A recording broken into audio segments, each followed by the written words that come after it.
Megaton Man Mondays with Michael Troy. Hey guys, how's it going? Michael Troy here, continuing our weekly look, Megaton Man Mondays, at Don Simpson's amazing indie comics from the mid-1980s. Such a great book. Totally reading this, getting into it, loving it. Even though I'm a longtime fan of Don Simpson's work, this is the first time I've ever read the original Megaton Man series. So it's really great to discover this, especially with the impending release of the Megaton Man omnibus that Don is working on right now that should be out in 2023, the year of Don Simpson. Also coming from Don Simpson is his much anticipated 1963 annual that he is doing, penciling, writing. And it looks killer. If you follow him on Facebook, you'll know what I'm talking about. So let's get into it. Subscribe to my channel if you haven't already, and hit that like button, guys, because, you know, it's the right thing to do. Kitchen Sink Comics, 1985, I think this came out. This is a gorgeous cover. I love it. It's so cool. Like, it's very artistic. I love the use of Zipatone. Partiers from Mars. Like, I don't know. Don just cracks me up. I love his sardonic wit.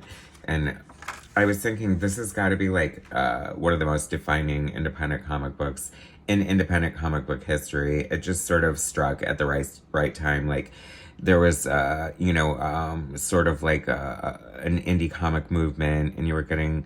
The great thing about these indie comic books, though, is, like, they look great. I mean, look how beautiful the coloring is compared to what you would be seeing on the stands from, like, Marvel and DC at the time. I feel like that indie comics really elevated art in a lot of ways. I am called Bad Guy Mortal. I don't know, sometimes Don's humor, he just sort of just lays it out just very flatly. I totally jive with his humor. I love it so much. The art is just so much fun. Like, this is a great silhouette and use of, like, I don't know, negative space there. I just think it is so cool. I don't know, his storytelling is just great. I mean, we're still in the very cartoony era of Don Simpson's art here. It looks super indie and super stylized. Just like the pen or the brushwork. I love it. That's so, like, I don't know, like what Warner Brothers or whatever, like Wile E. Coyote kind of stuff. I just think that's, like, part of the fun. And like I pointed out before, I mean, this definitely feels like, I don't know, like, it seems like this is such a predictor of, like, Image Comics, like, with the exaggerated muscles and the over-the-top fight scenes and just crazy things like that. I don't know, it seems like a good balance or complement to it. What I really love about this is that, since it is an independent comic book, and very groundbreaking in a lot of ways, there's satire, there's social commentary, there's, it like totally lampoons the superhero genre and superhero specifics, like secret identities. What a beautiful splash page that is, right? I love Orson Welles as the President of the United States. I mean, as beautiful as an atomic bomb exploding can be. And we almost get to see Megaton Man naked here. I was wondering that before, if I'm sure there has to be, like, I'm sure some pervert commissioned Don Simpson at some point to do some sort of X-rated Megaton Man commission. I just know it. Privately or publicly, answer me, Don. This is, like, mind-blowing. I love this page so much. I love a good cityscape, and I've never seen anything done quite like this. I just think the composition of this page is so beautiful, and I just love the perspective. That's what I always often say when talking about Don Simpson's art. It's like he's extremely technically proficient in everything he does as a cartoonist, from writing to layouts to composition to design to penciling, inking. Perhaps his only Achilles heel may be coloring, and that's why I've got him by the balls, since I am, like, his premier colorist that nobody ever asked to do or anything like that, but you know what I'm saying. Anyway, I like coloring Don's art, and like I said, I think this looks so good. I mean, this is like 1985. I mean, I would love to, like, bust out a Marvel comic book from 1985 and do a side-by-side. Just, we have great paper here. $2. That was probably expensive for 1985. I'm thinking like a Marvel comic was, you know, like 65, 75 cents at the time. And, you know, but like $2 is pretty standard for an independent comic book, and totally worth it when you're getting like this level of quality and major, like more pages too, like 32 pages. And there is my, like, I love this so much, the MF trombone, the Gary Trudeau doppelganger for Doomsbury, the running gag of Don satirizing Doonesbury. It's kind of an interesting storytelling device because he uses Doonesbury to sort of tell the events that are happening in Megaton Man. It's kind of like next level in a way. It's like, also, I feel like this is very much before its time. Like, it's very meta in so many ways, too. Like, when meta wasn't even really defined in the way it is now. So, I mean, genius, yes. Groundbreaking, yes. I mean, prophet, possibly. Professor Dr. Dr. Don Dandy, Excelsior cartoonist. I love this too. Like, how cool is that? Like, I just feel like, you know, you're getting something completely different here. And I love his use of silhouettes. I really do.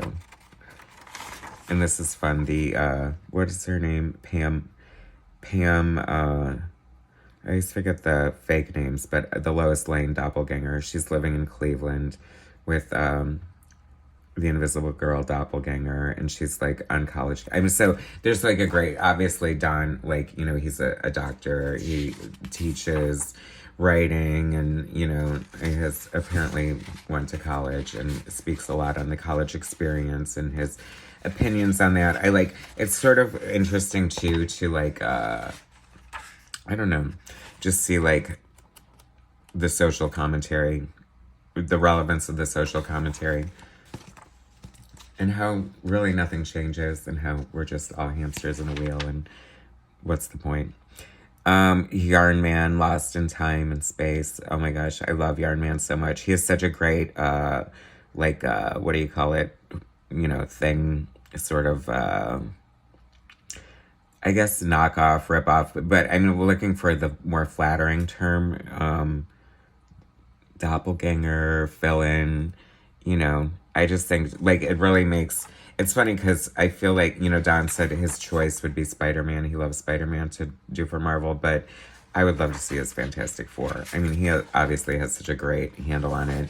Or even just The Thing. Like, Yarn Man is basically The Thing, and Yarn Man is freaking amazing, and I love it. Speaking of art and stuff, it's interesting to see the way Don draws Yarn Man now as opposed to the way he used to, because, I mean, his, as far as proportions and things like that are pretty much the same, but I feel like Don's inks are way more cleaner now and less, like, feathery, textury like that. And I love, absolutely adore both styles, so no harm, no foul anywhere. It's so funny, this character looks very influenced by, like, a Ron Lim sort of X-Mutants kind of character. Just a lot of fun. I mean, in this, I love panels like this. It's like, I love the way artists, like, tortured themselves sometimes. Like, this must have been a huge pain in the ass to draw.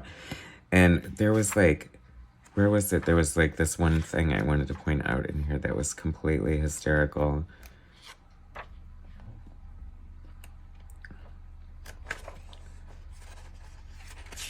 Where was it? Well, I don't know. The whole thing is freaking funny. Here it is. He rips off his mask. And so his secret identity, he is like a reporter like Clark Kent. And the only thing is he wears a trench or a suit and like a hat, but like over his costume. So ripping off his costume just reveals the hat that he wears to reveal his secret identity as Trent Flug. I mean, come on, Don Simpson. That is freaking hysterical. I love it. And then we rip off his hat, and we just realize that it's basically Supreme underneath it. Oh my gosh, Rob Liefeld, did you make Supreme based on Megaton Man? I could sort of see that in a way. Don, have you ever drawn Supreme? I mean, I know that's probably never going to happen, but unless a commission, I know you'll do anything for a buck. But so we should have like Supreme, like carrying J.K. Rowling off into the sunset or something. I don't know. Once again, I wish I just had like millions of dollars to commission Don Simpson to draw funny things for my amusement. But I don't. And he's probably relieved for that too. I don't know. This is just funny too. Like, oh, I had made the comparison once again. It kind of reminded me of like Frank Whiteley and Grant Morrison's Flex Mentallo. Actually, that's kind of a good comparison because it's a commentary on superheroes, but there's like a lot of other stuff going on too. And I just like love fun panels like this, like a bug by the drain, and I don't know, fun use of silhouettes. Once again, the 9-panel grid. Always trolling Ellen Moore. Always. I'm just kidding.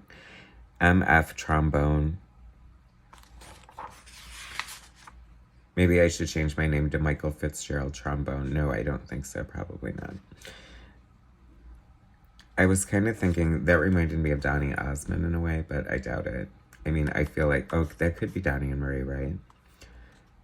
I mean, maybe I'm reaching. I don't know.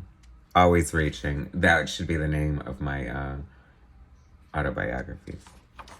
Anyway, week 3 concludes. Come and meet. If I could get a time machine and go meet Don Simpson in person in 1985 with special guest artist Tim Truman, wow, that would be freaking amazing. Anyway, Megaton Man Mondays are just getting started, just getting good. We're 3 issues in, 3 weeks in. Cannot wait for issue 4, week 4 next week. Come join me. It is definitely worth the thrill ride. Look at this beautiful cover. Don Simpson is a freaking genius. Thanks for watching, guys. Subscribe to my channel. Hit like, share my content, and come back next week for Megaton Man Monday.